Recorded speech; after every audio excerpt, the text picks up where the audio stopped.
there, it's Jackie Robertson, sport dietitian with Energy Performance and Columbine Country Club. In this video, I want to talk about intuitive eating. It is a huge part of what I teach my clients and actually how I live my own life. It has changed my life completely for the better. Obviously, I no longer rely on meal plans or logging my food or any of that data type stuff.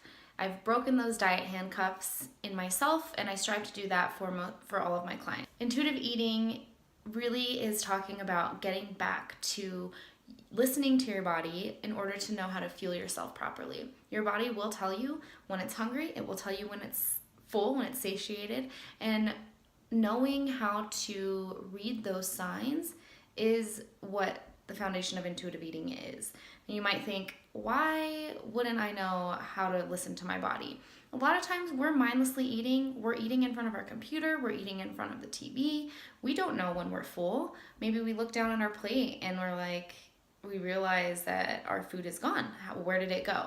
So a lot of this has to do with mindless eating. We've become such a mindless eating culture. So getting back to being mindful in the moment, really touching on the three types of hunger, which are habitual hunger, emotional hunger, and biological hunger. Biological hunger meaning those hunger cues, the hunger pangs, the fogginess, the lightheadedness that we feel when it's been hours and we realize we haven't eaten. So, really learning how to hone in on those cues and get a grasp on controlling emotional hunger or emotional eating. When we're eating when we're stressed or sad, depressed, happy even, we use food as a social, way to connect with other people, and that's fine. It's just a matter of knowing how to control the mindless eating and the emotional eating.